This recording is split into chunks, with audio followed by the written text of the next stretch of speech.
welcome back to my channel and to another video. In today's video I'm going to be personalising some towels. I don't know whether you've seen these towels before. You buy these from Decathlon, you can get them online as well, but they're really lightweight, like microfibre towels, and they're great for travelling. So we've got quite a few of them that we use when we travel abroad, just to save weight and stuff in the suitcases. I'm using some Chameleon iron-on vinyl here today for these, and the reason it's called Chameleon is because it changes colour depending on the background that it's placed upon. So I have the three different colours that are available here from MDP Supplies. This one is like a greeny purpley flip, this is a pink one, and then this is like the yellow and green as well. Now I've used all three of them on three different towels, and I'm going to show you how they turn out. So this one here, believe it or not, even though it looks green, is the pink one. So when you put it onto the green, it comes out with this funky, really nice bright green shimmer. This one here is the yellow. So this one actually comes out the most true, I think, on this colour. It's a really nice goldy yellowy green flip, which I really liked.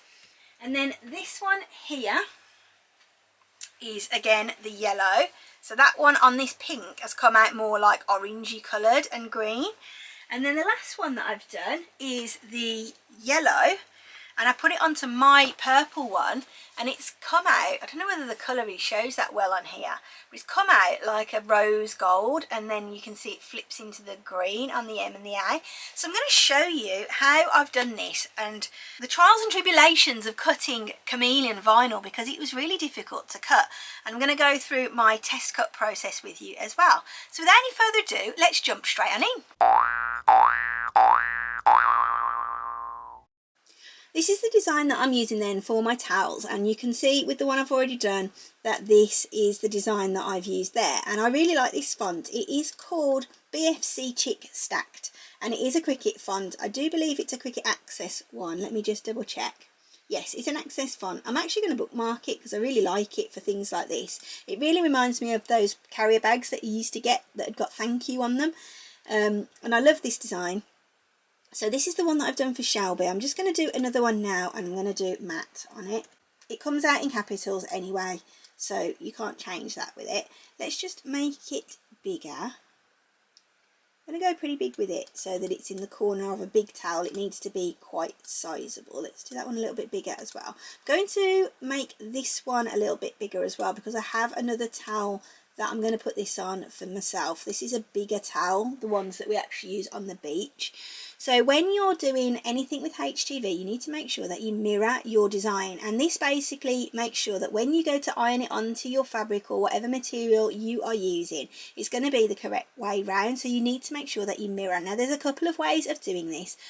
I'm going to show you the way that most people do mirror. So if you go through to make it, these are going to come up onto two separate mats at the moment, because obviously the red one is a separate colour.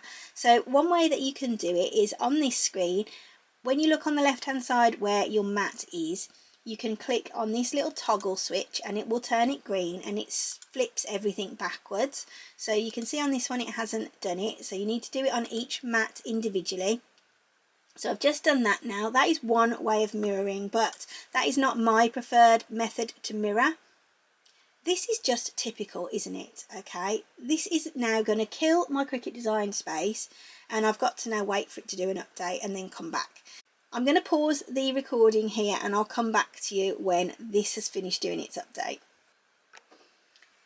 That didn't actually take too long, but you will notice that it's brought back the wrong project, so hopefully the save that I did before has worked. This is a project that I was working on in the week. So let's go to my stuff. Hopefully, yeah, it's saved it. Oh, we've got some improvements to print then cut and auto resize. We will read that later, and I'll probably do a separate video on it. Let's go on to this project and get it on the screen. Just going to make this bigger. Come on, customize. Okay. Let's replace that one. I don't know why it has gone back to this project. That is actually a bit of a flaw on Cricut's part, isn't it? Right, so I haven't got Matt. He's disappeared. Let's do him again. So M-A-T-T. As I said, it doesn't really matter whether you have got capitals, not because it will be capitals anyway. Right, there we go, that is still there. So there's Matt again. Let's make him big. This is probably nowhere near the size that I did it before, but it doesn't really matter too much. So I was going to show you, wasn't I, my preferred method of mirroring rather than going through to make it and doing it that way. So what I like to do is I click on the design and I come up here to flip.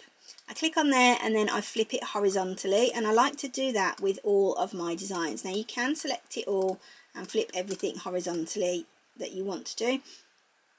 Personally, I just find that this really eliminates the possibility that you'll forget to mirror, because it's so annoying when you cut something with expensive iron on and you actually cut it wrong, and then you find that you've wasted such a lot of iron on because you put it on your thing and it's back to front and you can only really look at it in a mirror to make it the right way around. But I prefer to do it this way, so I'm just going to save this just in case we get another update come through. The next step is to cut these out of the HTV. Now I'm going to cut them on 3 separate colours. I've got 3 different colours of this Chameleon vinyl, so I'm just going to change the colours of these, not to relate to the colours of the vinyl or anything like that, literally just to make sure that they come out separately. I'm going to make that a little bit smaller.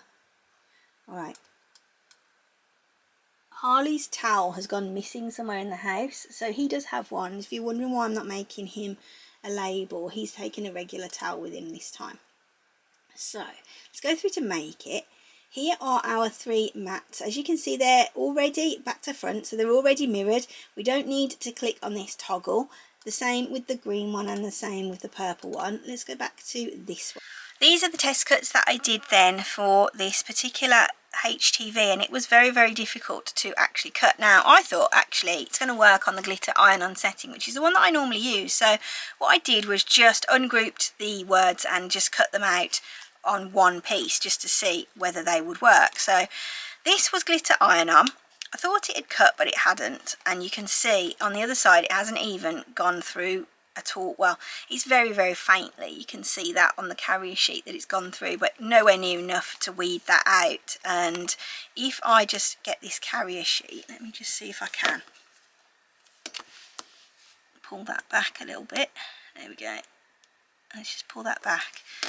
So you can see if I try to weed that, it's literally just coming out with a very, very slight indentation on there, nowhere near good enough to weed.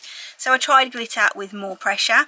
Same again, not really any difference. Maybe a little bit more visible on this side. You probably can't really see it on the camera, but maybe very slightly. I was starting to get annoyed by this point because it had been about 30 minutes of me doing it. In fact, that one, I did do another pass as well. I lifted it up to see whether it had cut through to the carrier sheet, and because it hadn't, I decided just to press the flashing C again and let it go again, and again nothing doing with it.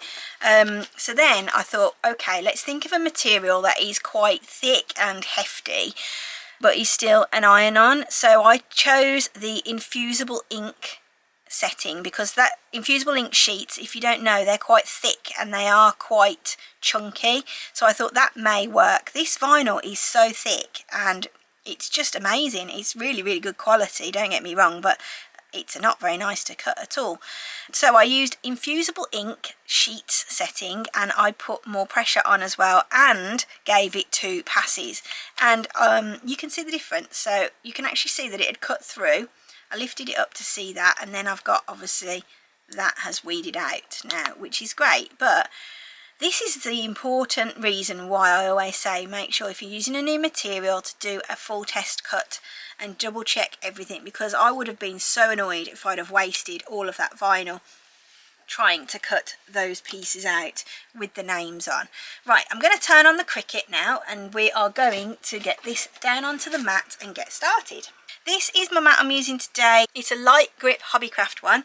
I've got these 3 colours of the Chameleon vinyl. So I've got the green, the pink, which is the one that I used on that green towel, which is amazing to think that that is that, isn't it? So that is obviously why it's called Chameleon, because it changes colour dependent on what it's on.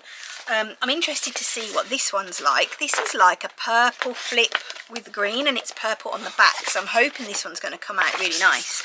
and purpley, and I've got a purple towel for it to go on, so I might do my name in this purple. The next important thing to remember when you are using HTV is you need to pop it carrier sheet face down on your mat. This is the top face of the vinyl that we want to see on display when we iron it onto the towel, so this needs to be placed face down on the mat. Now I'm going to actually just put it down like this, and then I'm going to cut it when it's on the mat. So I can't see very well from where I'm sat as to where the top of that mat is. That is about right, I think. I just need to trim it because obviously I've got this overlap on the side, which will result in a bit of a tangle on the machines. 12 centimeters by 8. Just going to swap my weeding tool out for the knife. Right then, so if I go for 12 centimeters, which is there, and then I want to come down 8. Let me give it a little bit extra. I always give it a little bit extra. Do you do that as well when you're cutting vinyl?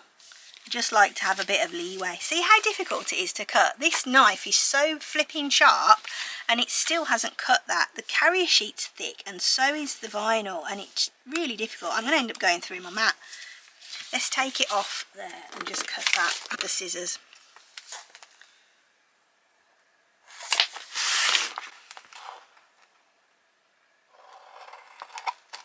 This stuff is amazing, but it's so hard to cut with anything other than scissors. It's just a bit of a trial.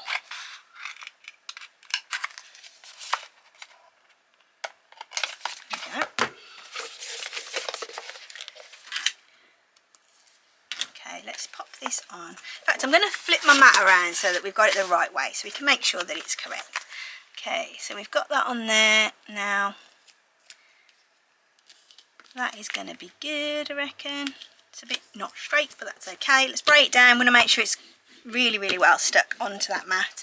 Next then, let's jump back onto Cricut Design Space.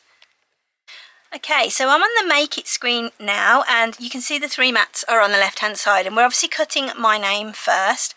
And as I said before, the setting that I used was for infusible inks. I don't have that as a bookmarked base material, so I need to go to Browse or Materials, and all I did was just type in the Search or Materials box and just type in Iron On and choose the infusible ink transfer sheet. That is there now. You can see that little green tick is there. Let's click on Done. I used more pressure, so I'm going to use more pressure again. And I'm going to click on Remember Material Settings. That also never works. I don't even know why they've got that on there, because it never ever remembers my material settings. Cricut, you need to sort out your software. It's frustrating. Right, we've got the tools and the material load. I've got the fine point blading. I'm not going to use fast mode. I know a lot of people swear by that, but I don't like it. I'm going to hit go on the machine and we're going to see how that cuts when it's done.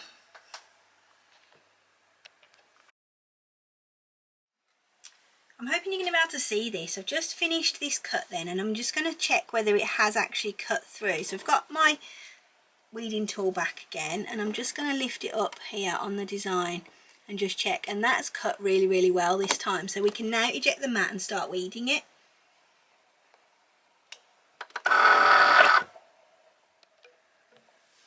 Okie dokie, here is the piece of vinyl then that's done. So I'm going to just cut off the excess. I am obviously really terrible at numbers and did not read the measurement of the vinyl correctly.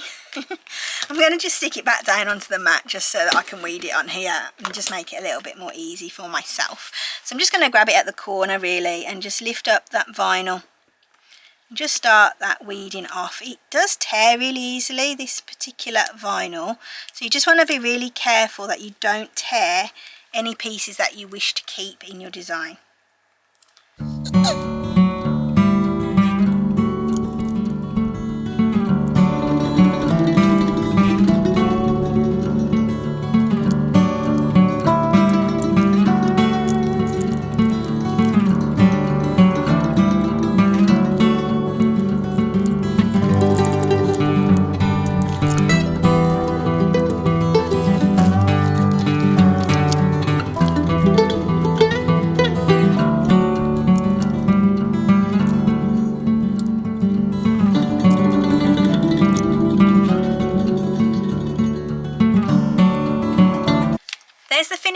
design then, and you can see now when I switch it over, it's going to be the correct way round. So this is the purple one, as I said. Here's my design then, and I've got that ready. This is my towel. It's the purple towel that I'm going to be putting this onto. I've just popped it onto my heat-proof mat, which is one that I use for when I'm using my heat presses and stuff. And I've got my mini press heating up to number 2. Now this, oh, it's done. So this vinyl is a warm peel. It needs to be pressed at 160 degrees for 10 seconds. Now obviously I'm using the mini heat press. If you've got a bigger one you can. I have got a bigger one, but I'm too lazy to move everything and get it all out, and I know that it will work with this one as well. So the first thing I'm going to do is just pop my design to one side, and I'm going to just lint roll this to make sure that there's no bits of debris, little fluff bits or dog hairs on there, because yeah, dogs get everywhere, don't they? This is ready. I'm just going to give it a little press to make sure that it's nice and flat where I'm going to be putting the design. There we go, not too much. It's still a bit wrinkly, but it's fine for this. And I think I'll put it this way round. Let's just check on the... I don't know whether to put it that way around actually, whether to go there. That'll be a bit more funky, won't it? What do you think? Let's try and get it so that it's diagonal, but... how does that look? That looks pretty cool. I'm going to do it diagonally on this one just for a bit of a change. Right, so this is on 2. I'm going to give it a good press. I'm not going to cover it on this occasion, and I'm just going to keep my heat press moving at all times. When I did the other one, I did get a couple of little hot spot bubbles on there, but I'm hoping to avoid that by keeping this moving, because on that one I did just press it and then held it, and I shouldn't probably have done that. I'm giving it a good pressure. Just keep it moving at all times, and as I said, I am giving it a really good pressure. It's a warm peel, so this makes it easier with this sort of vinyl. I really like a warm peel because you can check it halfway through. If you've got a cool peel, you have to wait obviously until it's gone cold before you can do it, and then you might actually find out it's not stuck. So okay, so it's not hot peel, so I'm going to leave it for a couple of seconds. Let's just lift that up. I don't want to. Oh, I've got a bit of extra there. That doesn't matter. I can peel that back. It's stuck nicely. Let me just pull this up. It's not quite done. Let's go again. It's definitely tacking on though, which is good. Okay. Obviously it's been longer than 10 seconds, but it doesn't matter. Let's go for the peel back now. What I'm going to do, I think, with this bit, because it's not quite stuck there, I'm going to just go over that again on the back. So you want to peel it back quite slowly, just to make sure you haven't got any bits that are going to lift. Oh wow, I love that. That is so amazing. So I've got a little bit there on the G that needs an extra press. So I'm going to turn it over. Just turn it over and do it on the other side in the bits where you're not too sure about. Yeah, look at that. That's fabulous. I love the colour change. It's so awesome. It's like a really funky sort of rose gold and green. It looks great on the purple, doesn't it? No one's going to get my towel mixed up now.